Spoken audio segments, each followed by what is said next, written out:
Morning बच्चों, welcome to Hindi class. जैसा कि आरपीएससी ने ये तय कर दिया है कि सिलेबस में कौन से चैप्टर रहेंगे और कौन से चैप्टर हटाए गए हैं, तो आप सभी को भी सिलेबस बता दिया मैंने। उसके अकॉर्डिंग अगला चैप्टर शुरू करते हैं पद्य खंड से जयशंकर प्रसाद, प्रभो कविता। जीवन परिचय देखते हैं इसका। जयशंकर प्रसाद जन्म 1890, मृत्यु 1937। ठीक है, ये छायावाद के कवि कहे जाते हैं। छायावाद आधुनिक काल के अलग अलग भाग हैं, जिसमें छायावाद 1918 से 1936 का जो समय है वो छायावाद का समय कहलाता है। तो छायावादी कवि जयशंकर प्रसाद का जन्म सन 1890 ईस्वी में काशी नगर में हुआ था। इनके पिता बाबू देवी प्रसाद शिक्षा प्रेमी थे, जिन्हें लोग सुन्नी साहू कहकर बुलाते थे। प्रसाद जी की प्रारंभिक शिक्षा का प्रबंध पहले घर पर ही हुआ, बाद में इन्हें क्वींस कॉलेज में अध्ययन हेतु भेजा गया। अल्प आयु में ही अपनी मेधा यानी बुद्धि से इन्होंने हिंदी, संस्कृत, अंग्रेजी, उर्दू तथा फारसी भाषाओं का ज्ञान प्राप्त किया। साहित्य में आपकी बचपन से ही रुचि थी। आपने इंदु नामक, यहाँ इंपॉर्टेंट है, इनकी मासिक पत्रिका कौन सी? इंदु नामक मासिक पत्रिका का प्रकाशन भी किया। काव्य रचना के साथ साथ नाटक, उपन्यास एवं कहानी विधा में भी इन्होंने अपना कौशल दिखाया। इनकी काव्य रचनाएं, इनकी प्रमुख रचनाएं निम्नलिखित है। काव्य कामायनी, आंसू, झरना, लहर, चित्राधार, प्रेम, पथिक। तो इनमें से इंपॉर्टेंट है आपकी काव्य जो है वो है आंसू, लहर, झरना और कामायनी। ये चार आप याद रख सकते हैं। नाटक चंद्रगुप्त, स्कंदगुप्त, ध्रुव स्वामिनी, विशाखा, राज्यश्री, अजातशत्रु, एक ओट इनका एकांकी है। उपन्यास तितली, कंकाल, इरावती जो अपूर्ण रह गया।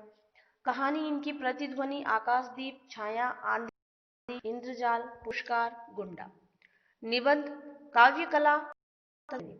प्रसाद जी की प्रतिभा बहुमुखी है, किंतु साहित्य के क्षेत्र में कवि और नाटककार के रूप में इनकी ख्याति विशेष है। यानी हर क्षेत्र में इन्होंने अपनी लेखनी चलाई है, लेकिन लोगों ने इन्हें कवि और एक नाटककार के रूप में सराहा है। कामायनी इनका अन्यतम काव्य ग्रंथ है। कामायनी जो इनकी काव्य रचना है वो सबसे श्रेष्ठ रचना कही जाती है, जिसकी तुलना संसार के श्रेष्ठ काव्यों में की जा सकती है। इन्होंने ब्रजभाषा एवं खड़ी बोली दोनों का प्रयोग किया है। 15 नवंबर 1937 को हिंदी साहित्य का ये अमर कवि सदा के लिए संसार से विदा हो गया। पाठ परिचय देखते हैं। तो जयशंकर प्रसाद की प्रभु संग्रह कानन कुसुम से ली गई है। इंपॉर्टेंट है कि प्रभु कविता किस कविता संग्रह से लिया गया है? तो कानन कुसुम कविता संग्रह से प्रभु कविता ली गई है। क्या बताया गया है इसमें? कि ईश्वर की स्तुति करते हुए कवि ने इनकी सर्वव्यापकता, सौंदर्य और शक्ति का गुणगान किया है। कवि संबोधन शैली का प्रयोग करते हुए ईश्वर को संबोधित करते हुए ये बताना चाहता है कि वह ईश्वर जो है सर्वव्यापक है। कवि को प्रकृति के ईश्वर का अनंत प्रसाद दृष्टिगत होता है। चंद्रमा की किरणों में उसका प्रकाश, सागर की तरंगों में लहराती उसकी दया और चांदनी में उसकी मधुर मुस्कान व्यक्त हो रही है। नदियों का कलकल उसकी मंद हंसी है। नदियों का बहना और बहते हुए जो ध्वनि होता है, जो निनाद होता है, वो उसकी कलकल का निनाद है। और आकाश में चमकते तारों में उसके विशाल मंदिर से सजी दीपमाला के दर्शन होते हैं।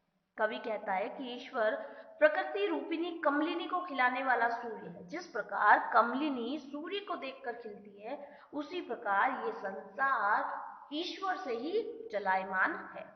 उसका प्रकाश ही प्रेम बनकर सारी सृष्टि में व्याप्त है। वह सभी के मनोरथों को पूर्ण करने वाला है। खड़ी बोली हिंदी में रचित ये कविता प्रसाद जी की भाव अभिव्यक्ति का सुंदर